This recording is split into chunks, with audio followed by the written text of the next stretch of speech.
We have a full agenda for today, so I'm going to go ahead and kick off our program here. Good morning. My name is Elizabeth Glidden, and I am the Deputy Executive Director at the Minnesota Housing Partnership.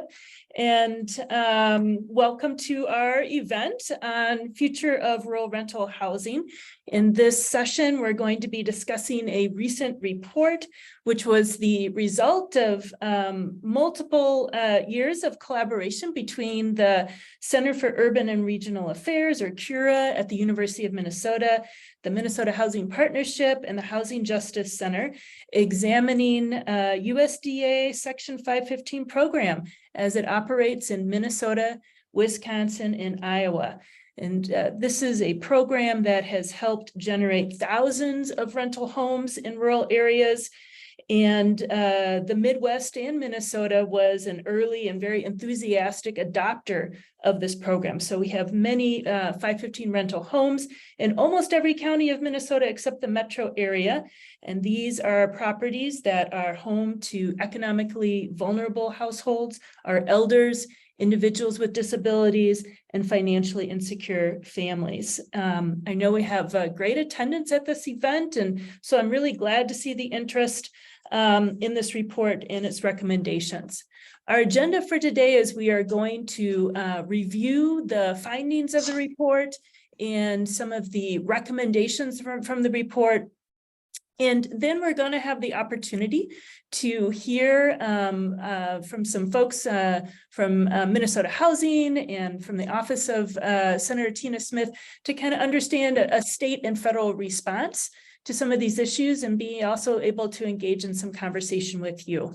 So feel free to use the chat as we get going here, and maybe it'd be nice if you want to introduce yourself in the chat so folks can get to know each other. And I am going to turn it over to Professor Ryan Allen, who is a primary author of this report and a housing and community development scholar at the Humphrey Institute of Public Affairs, where he's also the Dean of Research. Ryan. Thanks, Elizabeth. Nice to see you all. And thanks again for having me and participating today. I'm going to be speaking for approximately 15 minutes about some of the highlights of the research findings from the work we've done over the past number of years, as Elizabeth indicated. You'll forgive me, I'm going to be asking someone to advance slides since we're sharing this presentation centrally. So let's go ahead and advance one slide, please. Let me talk a little bit about background to the Section 515 program. It's well known, I know, to many of you, but at the risk of telling you something you already know, this is a program that started in the early 60s. It was originally authorized under the Senior Citizen Housing Act of 1962. It was amended in 1966 to expand the program. It focuses, as you are aware, probably on rental housing, creating rental housing via long-term, low-interest loans, primarily in rural areas of the United States. Since its inception, it's created over 500,000 units of subsidized housing and has become a critical resource for low and moderate income households in rural areas. Of course, these units are rent restricted and are in place for many decades. And so it's an important source of affordable housing and rental housing in regional areas, rural areas. Let's advance one slide, please. Let me talk a bit about our research approach. We wanted to understand the profile of not only the properties themselves, but also the residents that live there.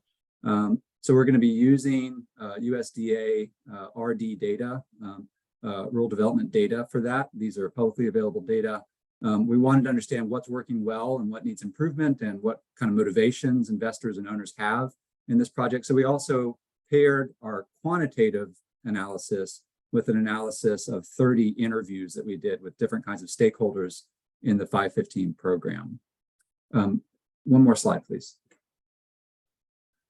So I want to talk about the distribution. We limited our research to what we call the Midwest, which for us, as we're defining it, is a much more truncated definition. It's Minnesota, Wisconsin, and Iowa, with apologies to other Midwestern states. These are the states that we focused on in much of our analysis. You can see the spatial distribution of the 515 projects on these maps in front of you. Minnesota Wisconsin, and Iowa. One of the things I want to point out is how substantially distributed they are spatially. In fact, in Minnesota, 94% of the counties in the state have at least one 515 property. 5 counties in the state have at least 300 Section 515 units in the county itself. You can see the distribution is primarily in rural parts of the state. That holds true in Wisconsin and Iowa as well, where the distribution is even more substantial. In Wisconsin, 97% of counties have a project, and in Iowa, 98% of counties have a project. What about the properties themselves? Let's go one slide. Not projects. The properties, excuse me. The proportion of buildings by the kind of designation, right? These properties are designated for particular tenants. And so you can see here data for Minnesota, Iowa, Wisconsin, the 3 states together, which again, we're calling the Midwest, and then the US overall, right? So what you can see here is that if you look, for example, at the US, about 2/3 of these properties are designated as family housing, about another third for senior housing, with the residual, some kind of mixture of the two. In Minnesota, you see a pretty close alignment with that, 70% for family and about 1/4 for seniors. It looks quite different in Iowa and Wisconsin, however. In Iowa, the majority of the properties are designated for senior housing, and in Wisconsin, it's about an equal split, 48% and 46%, with again a small residual of mixed use properties. Let's go one more slide. How about the age distribution of tenants that live in these properties? Again, here you'll see that in Minnesota, the distribution mirrors in many ways the national distribution. About 20%, 22% of the residents are minors. Adults make up 47%, and then the balance, 30%, are those age 62 or older. The distributions, again, look different in Iowa and Wisconsin. We see in Iowa and Wisconsin a smaller proportion of minors and adults, and larger proportions of those age 62 and over. Right, so there is a different kind of focus on tenants in these properties across these 3 Midwestern states. Let's advance one slide, please. Ownership type, the kind of owners or investors in these properties differ substantially across these states. And once again, Minnesota closely resembles the US overall. About almost 80% of these properties are owned by limited profit companies, LLCs primarily, with the balance primarily among nonprofit organizations that own and run these properties. In Iowa, it looks really, really different. Almost 60% of the properties are owned by a nonprofit, and about 40% and a limited profit. I'm ignoring for now the full profit, since that's such a small proportion of the ownership type across all of these areas. Wisconsin looks a little bit more like Minnesota. But note that the U.S. overall, this ownership structure is dominated by limited profit, but that varies across these 3 states, and that potentially has implications for how we approach the future of the legislation and so on. Let's go one more slide, please. Size. There's also some variation in size. There's a lot of consistency across the Midwest. These properties tend to be on the smaller end. We have about 1/3 of the properties overall in the Midwest have 15 units or fewer. About half are between 16 and 30 units, and then the balance are going to be larger properties, those over 30, with at the far end of the distribution over 50. So you can see what that distribution looks like in the Midwest. There's a lot of comparability across these 3 states in terms of size, right? An emphasis on smaller properties, those under 15 units, or under 16 units, I should say, compared to the US overall. The US has a larger proportion that tend to be on the higher end. Again, almost 10% of properties in the US overall that are in the Section 515 program are 50 units or greater than 50 units, I should say, with another third in that 31 to 50 units category. So in the Midwest, we tend to go more towards the smaller end of the spectrum. Advance the slide, please. Many of us, I think, are aware that this Section 515 program does not create permanently affordable housing. That there's a clock on when these units are required to have rent caps or to focus on low income, moderate income households. So when we speak about the maturation of a property in this program, what we mean by that is when the long-term low interest loan is going to mature, going to be complete.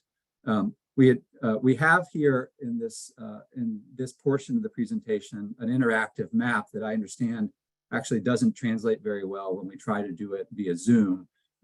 I believe this presentation will be made available to you, so it may be of interest to you to take a look at this. What we've done for the state of Minnesota is look over time. Elizabeth says we can try it, so maybe let's give it a go now, and I'll talk about it as we're trying to load it up. Over time, we see these units, these properties maturing or eligible to leave the program.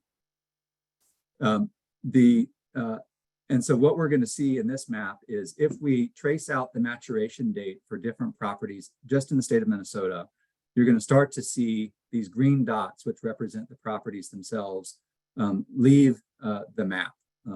So as it's over time, as we see kind of walking through, if we kind of stay in the status quo and don't make any changes to the program, here's what could potentially happen in terms of losses of properties from the Section 515 program.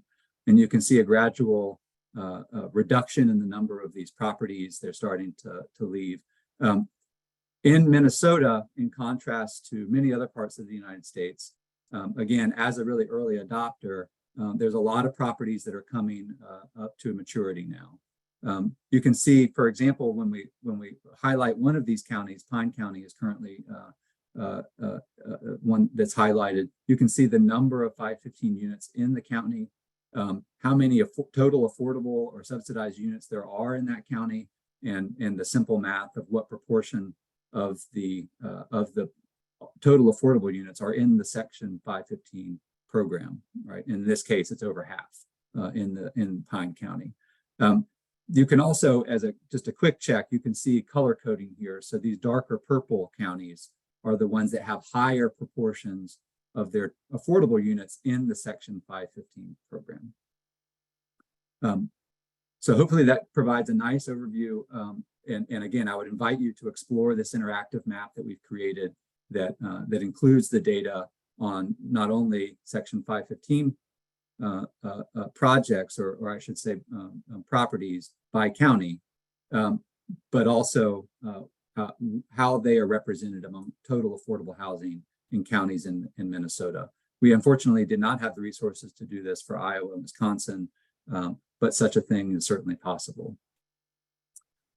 Maybe we can go back to the presentation and I can finish up with some of the other findings of this program, of our research, before we turn to some policy considerations.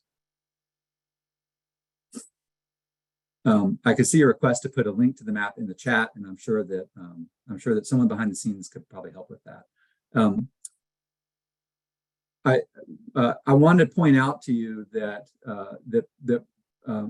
Section 515 properties are already exiting the program. So we have here some data that I want to give credit to HAC, Housing Assistance Council, for providing. You can see on the far left of this distribution, Minnesota, we're leading the way in the number of 515 rental properties that have exited between 2016 and 2021. We were a very early adopter of this program, so in some ways that makes sense. These properties are starting to mature earlier than in other parts of the country.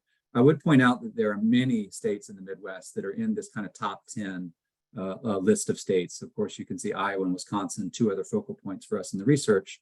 They're represented in the far left side. This kind of general trend is going to continue. So we're going to see substantial eligibility for maturation and exiting from the program in Minnesota and in other states in the next 10 to 20 years. Let's advance to the next slide.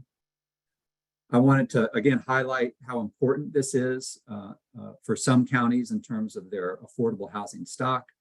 Again, the brighter purple, the darker purple you see on the map represents a larger proportion of the total affordable units in a county that are in the 515 program.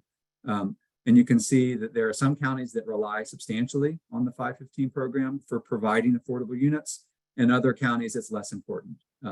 But this gives you some idea of spatially in the state of Minnesota, which counties are most reliant on this program for providing subsidized housing for their residents.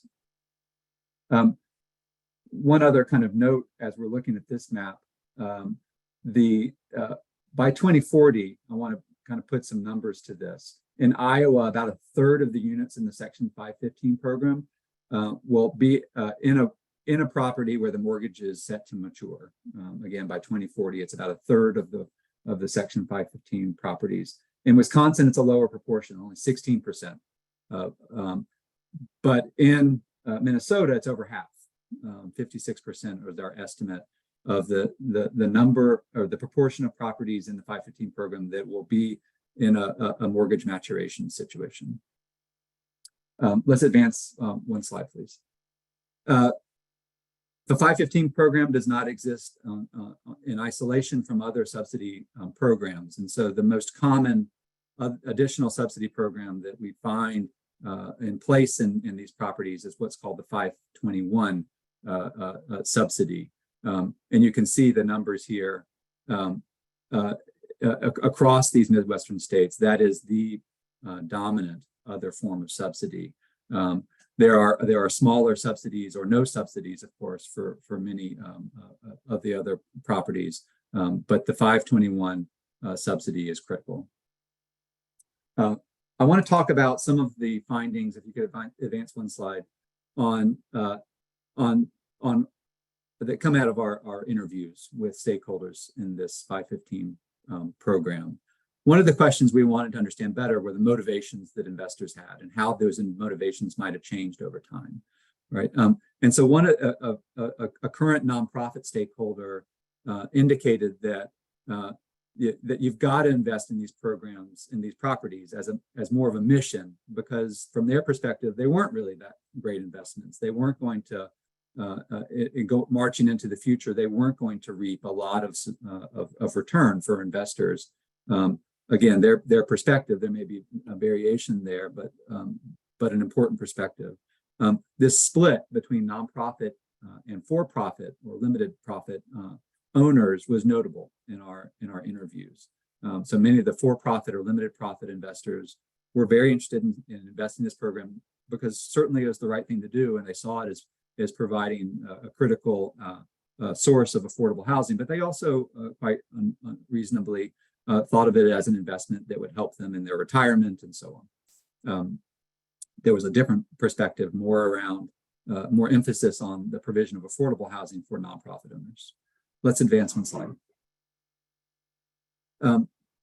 The state, as and all of these interviews are going to focus on Minnesota specifically, but the state, as is true in much of the upper Midwest, is going through some changes in its economic context, particularly in some parts of the state that are starting to see slower population growth, in some cases population decline and kind of associated declines in the economy. And so one consultant that we spoke to who works in the Section 515 program talked about this vicious cycle of population declines in some areas of the state. So you start to see some occupancy problems, and then that reduces income, and there's this downward kind of cycle that can occur. Let's advance one slide. Many people also that we spoke to pointed out the strategic importance of this housing, right? That that this kind of rural development investment was critically important for helping communities that had very low and moderate income households. It kept them in affordable living situations, which otherwise might not have been available to them. And as you see in the quote on the far right-hand side of this slide, and as I noted earlier in the maps, there are some counties where these Section 515 properties are some of the few sources of subsidized housing. And if they go away, it's going to be a bad news for many households that rely on them. Let's advance another slide, please. There are, of course, perceived problems, real problems as well with the 515 stock. All right, many of the interviewees we had noted the lack of maintenance that's occurred over time. Some pointed to insufficient capital reserves that are required by the program as one of the reasons to explain this. Others pointed to perhaps some poor decision-making or lack of investment on the part of investors. Whatever the reason, one of the things that stood out was that there has been insufficient maintenance, and that has resulted in some deterioration of the quality of the properties. Of course, the age of these properties, many are coming up on 50 years, if not older, has also played a role here. This idea of obsolescence was a common refrain that we heard, and in Minnesota, with early adopter status of this program, was certainly something that people were concerned about. Let's advance to the next slide. There were a number of comments about perceptions and experiences with the USDA bureaucracy.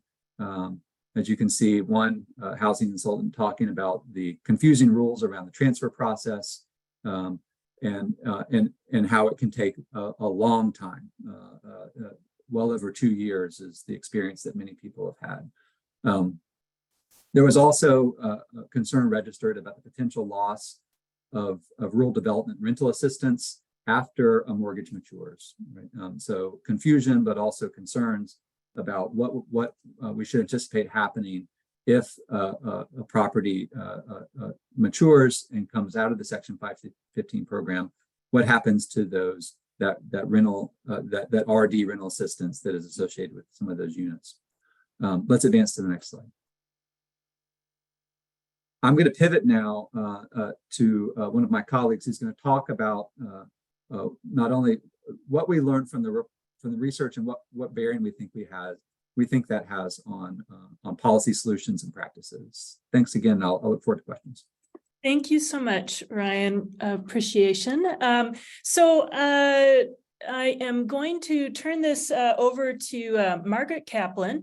She is the Executive Director of the Housing Justice Center and a partner in producing this report. And she and I are going to divide up kind of running through these solutions. And Margaret, why don't you take it away? Sure. Thank you, everyone.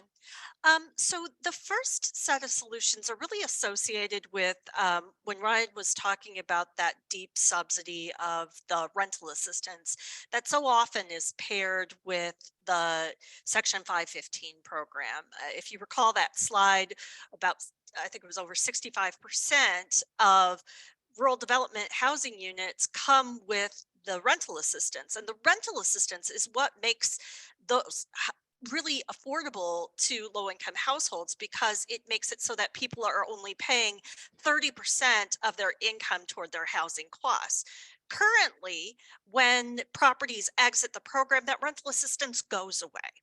And so one of the first things that we wanted to talk about in terms of solutions is modifying the rules by which the vouchers are provided.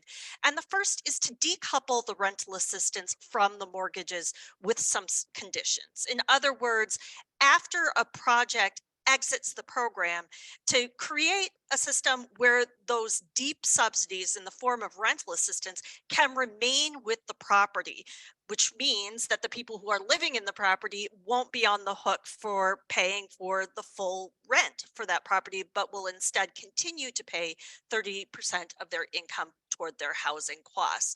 Now, the proposal is to make sure that this comes with some conditions. So in other words, the owner would have to agree to accept that rental assistance in the longer term.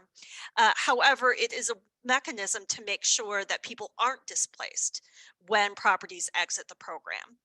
The second is to align the USDA rental assistance program with some of the features of other project-based rental assistance so that they don't disappear if they go unused for a period of time.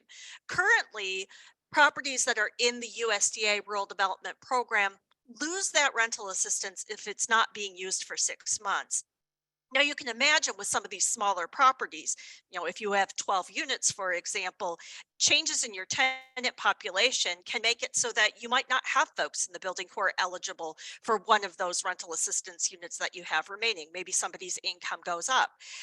However, that doesn't take away the need for that deep subsidy in that community as tenant populations continue to shift and change over time. Next slide, please. All right, so our next recommendation is about prioritization of preservation efforts. So our goal is to work on preservation of as many of these properties and units as possible, but there are a lot. And so this recommendation is more about awareness and how can we target some of our activities. One of the things that we have done in this report is identify some of those counties with the largest number of 515 rental units that are set to have maturing mortgages by 2030.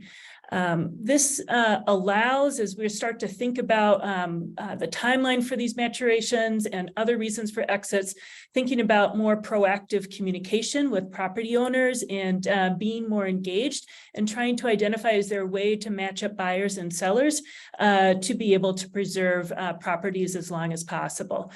In Ryan's comments, he also talked a little bit about these economic conditions that produce hot and cold markets, which can have a variety of impacts. In a hot market, as an example, you may have a condition where it becomes less and less attractive, so to speak, for the owner to remain in the 515 program, which produces some pressures. So being aware of those pressures and how they interact in hot and cold markets may direct efforts. Next slide.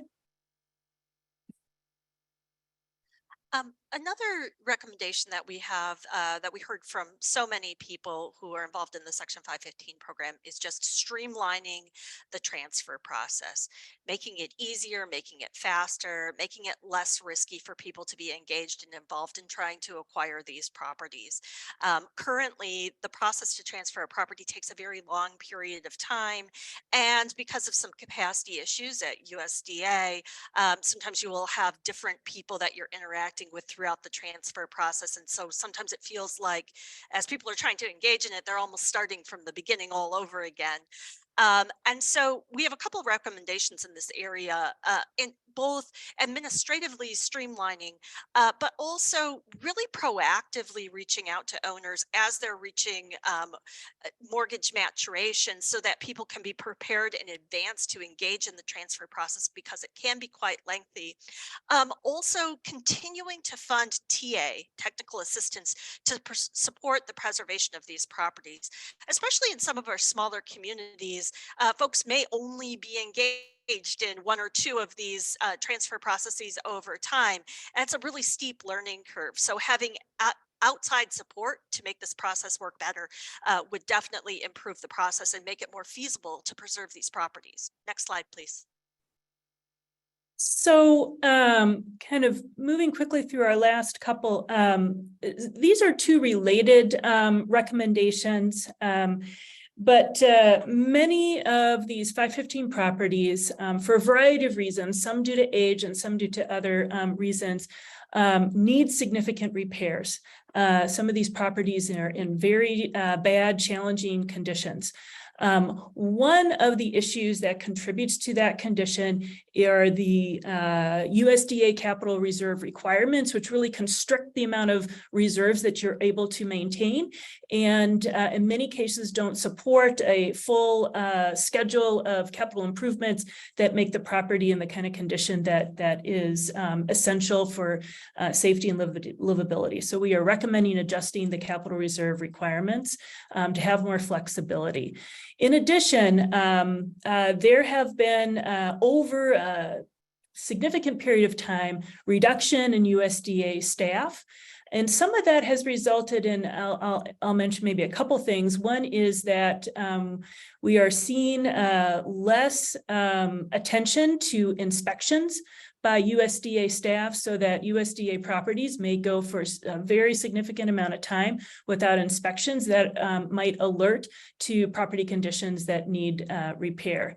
There are also issues with having staff available on other parts of the process, being engaged in the transfer. And so this is a recommendation that USDA agents need to be more aware of the area that they serve and meeting directly with owners in visiting properties.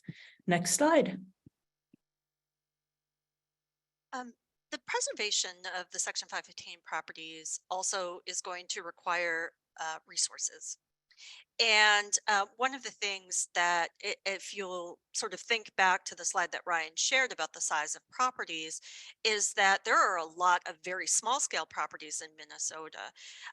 And unfortunately, that doesn't necessarily make a really good fit with some of the more popular funding programs that exist because of the size and scope of the properties. And so one of the recommendations is to create unique funding support for the smaller scale Section 515 properties. They aren't necessarily the best fit for programs like, for example, low-income housing tax credits, which tend to work at larger scale very well, but at smaller scale, it's very difficult for projects to compete for funding.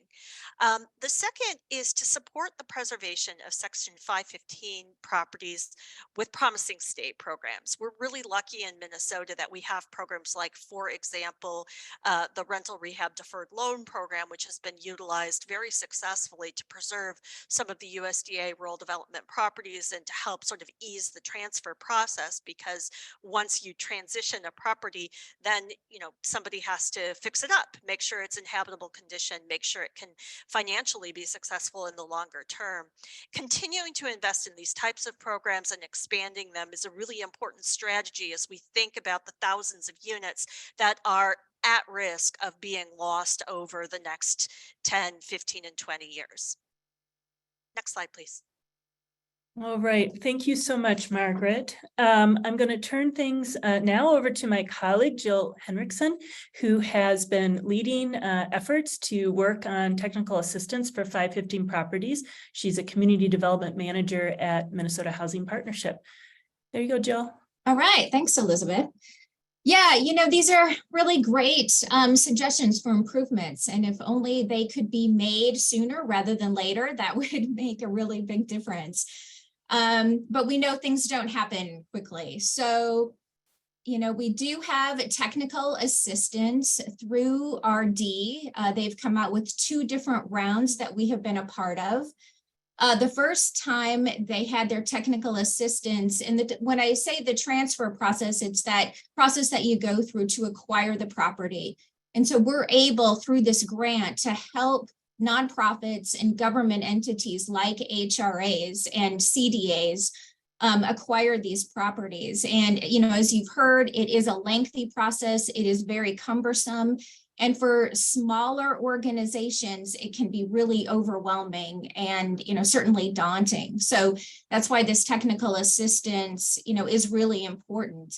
In the first round, we did work with Carver County CDA, Lincoln County HRA, and Swift County HRA in helping to preserve more than 70 units. The property here that we've got a photo of is Graymar. It's in Kirkhoven, and it has 16 units. It was built in 1978. Originally, it had 8 units of rental assistance, and through the transfer process, we've been able to get an additional 8 so that it will have 100% of rental assistance. And we are hoping to close on this with both the acquisition from RD on the loan side and on the renovation side with the renovation funders, hopefully in early July. The second round that we're working on through TA, we're doing in partnership with Enterprise Communities. And so we're currently in the process of looking for more properties and more, nonprofit or HRA buyers to work with. And through, our technical assistance, we are also able to help pay for capital needs assessments and appraisals and those kinds of things that are required as you go through the process. In addition, we can help find rehab funding, and you'll hear from Minnesota Housing in a bit about the programs that they have, as well as Federal Home Loan Bank, for example, is another funder for renovation. And renovating these properties is really critical. As we've talked about, they're older properties and they just haven't been, well maintained over the years. The rehab budget on this one is just a little bit over $1 million. Just to give you an idea.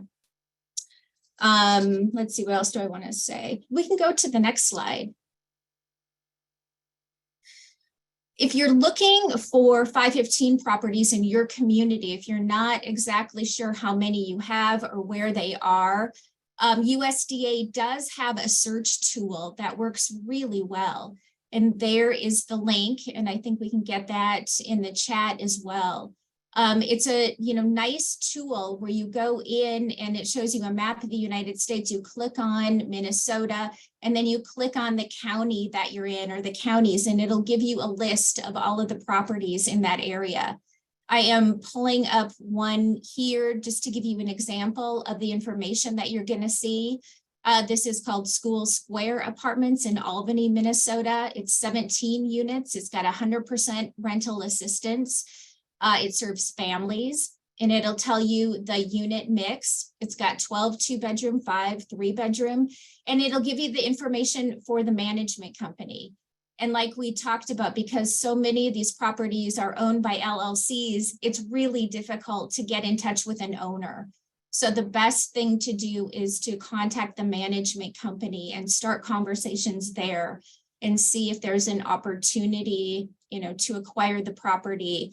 And if there isn't, it's still a really good exercise to be in communication with the property, management company, just to make sure that, they're aware of when the mortgage is going to mature, and just so you're in, communication so that, that property isn't at risk of, being, exiting the property or the program, I should say. We can go to the next slide. All right, thank you so much, Jill. Really appreciate it. So now, and we can probably take this down, we're going to hear kind of a state response and a federal response. We're lucky to have Danny Salas with us from Minnesota Housing and Adam Schiff from the Office of Senator Tina Smith. And I think we might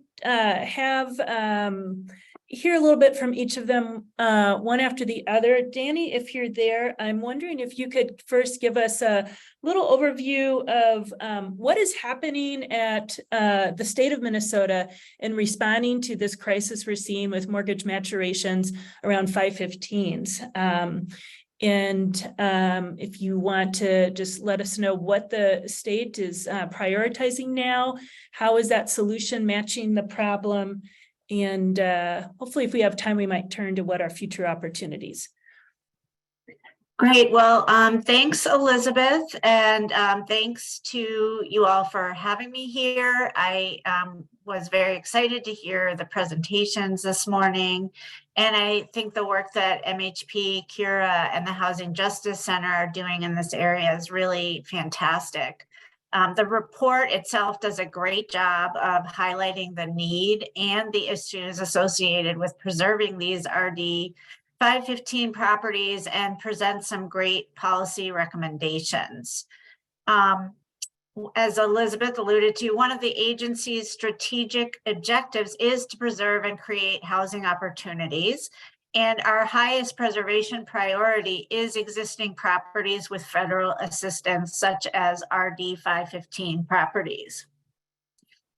We are very concerned about the maturing 515 mortgages in the state and want to do everything that we can to support owners who want to stay in the program longer or who want to transfer their properties to preservation-minded buyers.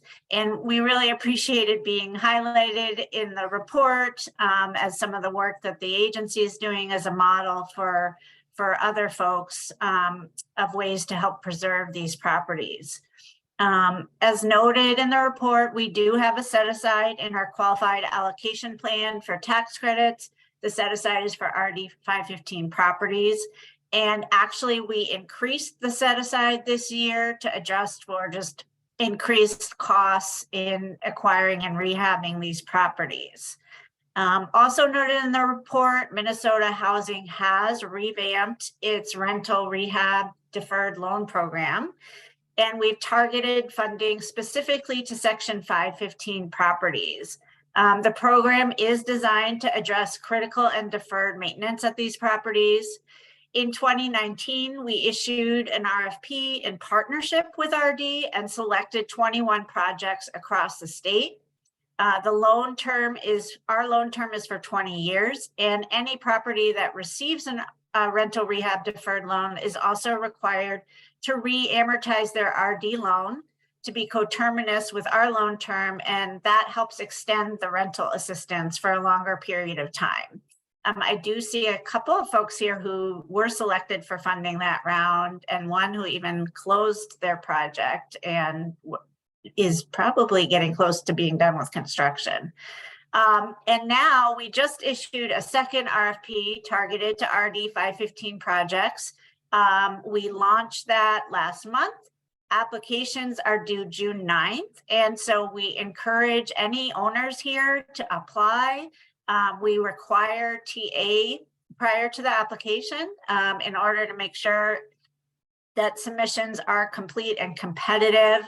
I will put the webpage, link to the program in the chat so people can have that, but really want to spread the word and encourage everybody to apply. The loans can be up to $700,000 per project, and it really does help to address a lot of the deferred maintenance at these smaller properties across the state. We have a great partnership with RD on this program, and we have really streamlined the application requirements. So it's a relatively straightforward application to put together. In terms of some of the other policy recommendations, we are really supportive of the work that Senator Smith is doing around decoupling, and I know Adam's going to speak to that. And we support making the transfer process easier. And I think Senator Smith's bill was introduced yesterday, which is really exciting. And I know that RD has done some work on a pilot streamlined transfer process, but it's pretty limited in terms of which properties can go through that program. Properties with moderate to extensive rehab needs are not yet eligible, but I'm hoping that they will expand that program. And last but not least, I just wanted to note that we actually have one of the authors of the Cura report on our team, Susan Bergman, and she is actually working on our rental rehab deferred loan program, helping to preserve 515 properties. And so we're thrilled to have her at the agency, given her expertise and her work in this area. So thank you. Thanks, Danny, and great to hear about Susan joining the Minnesota Housing team. So congrats to Susan. So Adam, thank you so much for joining us. I know it's been a busy few days, and I know folks will be very interested to hear what are some of the reforms that are being prioritized at the federal level, but also what do you think are the prospects in maybe a challenging political environment of moving these recommendations that are now in bill form across the finish line? Yeah, so thank you, Elizabeth. Good to see everybody. So earlier this week, I think it was actually technically yesterday, Senator Smith and Senator Rounds of South Dakota introduced a bill called the Rural Housing Service Reform Act. And this bill is about 10 or 11 provisions that update and modernize the rural housing service, which, as many of you probably know, has not been updated or modernized in 25 or 30 years at least. The most important provision, and I think the provision that a lot of advocates are really excited about, is the decoupling provision. it's based off of a bill that Senator Smith and Senator Shaheen have worked on. Senator Shaheen from New Hampshire, that they've worked on over the past 2 or 3 Congresses. But what it does is it decouples the 515 from the rental assistance. And so it will preserve affordability in 515 properties as they exit out of as their mortgages expire. There's a couple other provisions in there, but that's the couple other in the parts of the decoupling provisions. But that's the main goal, right? Is that it ensures these affordability of these properties as they exit. There's also a few, within this bill, this broader bill that Senator Smith has with Senator Rounds, there are, and Senator Rounds is a Republican from South Dakota, just clarifying that. There's also a transfer section, and we worked with the Housing Assistance Council to come up with language that will help transfer properties from private ownership to nonprofits. It's something that from our understanding, the Secretary of Agriculture already has some authority, but it's going to sort of grease the wheels and make that easier and expedite those processes. Many of the other provisions in this bill are just trying to align RHS with other federal housing programs. So it lines up rural housing vouchers with HUD vouchers in terms of essentially the dollar amounts. The bill will create more transparency at the Rural Housing Service. I think we've heard from many of you that work with the RHS that you're not aware of what's in their portfolio. So this forces them to put out publicly what is in their portfolio and where the properties are located. And then the other big part of this is that, which we've also heard from many advocates, is that RHS has not had IT upgrades, and they've had staffing shortages over the past 25 and 30 years as well. And so this hopefully will provide we don't have a specific dollar amount, but this will provide authority for RHS to get more money to spend on IT upgrades and staffing shortages. And we put the bill out on our website yesterday, so everybody should be able to access it. And there's a section by section, I believe, also with it. But I can send that to Elizabeth and she can distribute to all of you. Happy to answer more questions about the bill. I think just to get to the prospects part. So our biggest goal is obviously passing this bill this year, right? Next year, in the political sense, next year is an election year in Congress, and so it's going to be harder to move bipartisan bills. But this year is hopefully a farm bill year, and even though the RHS is in the Department of Agriculture, it's technically not authorized by the Farm Bill. It goes through a different committee. But we're working with the Banking and Housing Committee, which oversees the Rural Housing Service, to get their sign off to include this in the Farm Bill at some point this year. Ann Mavity testified in front of Senator Smith's Housing, Transportation, and Community Development Subcommittee, which is part of the Banking Committee, yesterday, along with some other advocates, to talk about how important this bill is. And our goal is to really show the Banking Committee that there's bipartisan support, that there's national support for this bill, which then will allow us to convince the Ag Committee that this should get included in the Farm Bill. We're also looking for any opportunities to pass it. So the Farm Bill is the most obvious, but if other things arise, then we will focus on those as well. Just to follow up on kind of how the bill moves forward, can you speak at all to what you've heard about what is happening on the House side? I know that I don't know about the broader package that we have, but in terms of the decoupling bills, so Congresswoman Axney, who is no longer in Congress, from Iowa, she had a decoupling bill the past few Congresses. At one point, I think it was in 2019, it passed the House of Representatives, but did not get consideration in the Senate. Quite frankly, with political realities, the House is in a different place than it was in 2019. I know that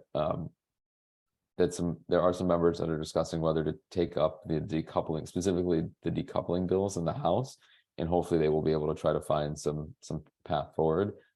I don't remember if it had bipartisan. It passed the House, so it must have had bipartisan support, but I don't remember if there was a bipartisan co-sponsors. I know it was introduced by a Democrat in the House. Now that our bill's out there, we're going to try to find counterparts in the House to take up the mantle as well. So I see a number of questions in the chat. I think I might try just so we can answer some of the questions about decoupling first, since this is sort of a major policy provision that's active right now. And then will turn to some other questions that Margaret and Ryan and Jill, I would just invite to help weigh in on. On the decoupling, I just want to say a couple questions I see here. One is more about the mechanics. If decoupled, can the rental assistance be used in other properties? Does it become sort of a voucher? And then there's something that's more about the theory behind this, or kind of are you taking away incentives for preservation and reinvesting in the property if decoupling is offered? Is there sort of no longer a threat of lost federal subsidy? So Adam, I don't know if you want to start to weigh in, then we can see if others want to help with that. Yeah, so I'm just reading the question so I can get a sense of what's being asked. So the goal is to ensure that the tenant, that if they are in an expiring property, that they are able to maintain their rental assistance or voucher, if you want to call it that. So that is the goal, and that's the intent of the bill.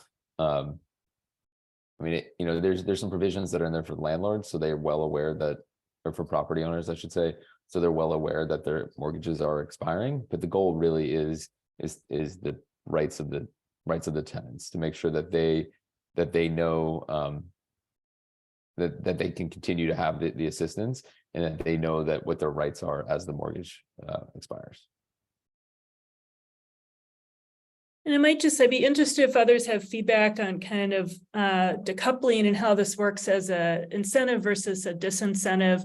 I will say decoupling used to be an option where different federal advocacy organizations that work on rural housing had different opinions, but actually now we're seeing a lot of unanimity that this is a solution that needs to be on the table. From the National Housing Law Project to the National Low-Income Housing Coalition to the National Rural Housing Coalition, there's a lot of unanimity, and some of it has to do with the fact that there just aren't resources within RD to incentivize owners to continue to reinvest in the program, other than sort of amortizing small amounts of money over time. And so in states like Minnesota, where we're seeing a large amount of properties leave the program and owners looking for early ways to exit the program, this is seen as an important option, so that there is a way you can maintain some affordability on the property.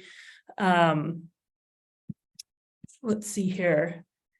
I wonder if we want to go back to a question just so we get something else in here. I saw that Linda Soderstrom had asked a question about organizing with tenant leaders in these properties, or getting input from tenant leaders. I wanted to know, Ryan, if maybe you would talk a little bit about what our original design goals had been and what ended up happening. Yeah, happy to address that. Originally, we were very interested in talking to tenants to understand their experience of living in these properties and their suggestions for how we might proceed with some of these policy considerations. And then the pandemic came, and it was very clear it was going to be very difficult, given mobility constraints and given technological constraints, to interview tenants. Instead, we pivoted to focus our attention on talking to property owners, managers, consultants who'd worked around these properties extensively, and other kind of interested policy actors. So we had hoped to learn more about the tenant experience, and for reasons I just mentioned, it became very difficult to do so. One thing I want to point out, because we haven't talked about this at all in the conversation, and that is properties exit the program in a variety of different ways. So the issue of mortgage maturity is a really urgent one. But even before we were experiencing all of these mortgage maturities and projects ending the property, another way that people would exit the program was by prepaying their mortgages as well too. And as opposed to the mortgage maturity process, when people go through prepayment, there are actually plenty of opportunities within that process for people to be very actively engaged in trying to both preserve the affordability as well as encourage preservation purchases of those properties. And so I would say, you know, over the past several decades, tenant advocacy has been just an instrumental part of making sure that we're not losing some of the properties as we see folks are trying to exit the program or prepay the program. The issues related to mortgage maturity are complicated in a different way because unlike the prepayment process, which has a lot of steps along the way where you can kind of intervene, the mortgage maturity process really doesn't have those same kinds of steps, which is part of the reason to look at some of these reforms is to see, you know, how can people become actively engaged and involved in preserving affordable housing in their own communities. Wanted to call out maybe another comment that's on a little different end of things from Chris Flood. And I don't know, Chris, if you want to say something about this. The comment is, given the benefits of portfolio transfers, particularly for small properties, it'd be very beneficial if RD could invest in its own systems to allow multi-county portfolios. As I understand it, their software cannot accommodate multiple counties' rent income limits in a single portfolio. So I don't know, Chris, if there's anything more you wanted to add to that, and then Adam, you might want to talk about how the bill is trying to address some of these issues. Not hearing from Chris. Adam, you want to talk about the bill on the IT end? Yeah, I mean, so you know, when we were crafting this bill, Senator Smith held multiple hearings in her banking housing subcommittee, and we had endless meetings with national advocates and Elizabeth and Ann at Minnesota Housing Partnership and other folks working in the program. Aside from decoupling, I think the one constant was the IT deficiencies at RHS and how that was a disincentive for prospective property owners and tenants too from trying to access the programs. So once we dug in, we realized that in some cases they're operating off of DOS software from the early 90s. In many cases, it's just paperwork and it's paper applications. In some cases, it's just very outdated technology. So one problem though is that USDA could not tell us how much investment was needed to get their technology up to where it needed to be. So we were hoping to try to authorize a certain amount of money to try to get them to where they needed to be, but we couldn't figure that out, nor I think could USDA. But the bill is written that they can get as much money as needed to get their IT up to snuff to try to ensure that it is not a disincentive from people accessing their programs. Thank you, Adam. So we are right at the cusp of 10 o'clock. I want to respect everyone's time. I know some folks have to go. Thank you so much to all of our presenters for being part of this program. I will say that we are looking to bring some version of this into community. And so if you have a desire for us to come take the show on the road, so to speak, and meet with folks in your county or area, we would love to do so. And we will be following up to send a message with the resources shared during this virtual event. So thank you everyone so much. We appreciate you. Thanks everyone.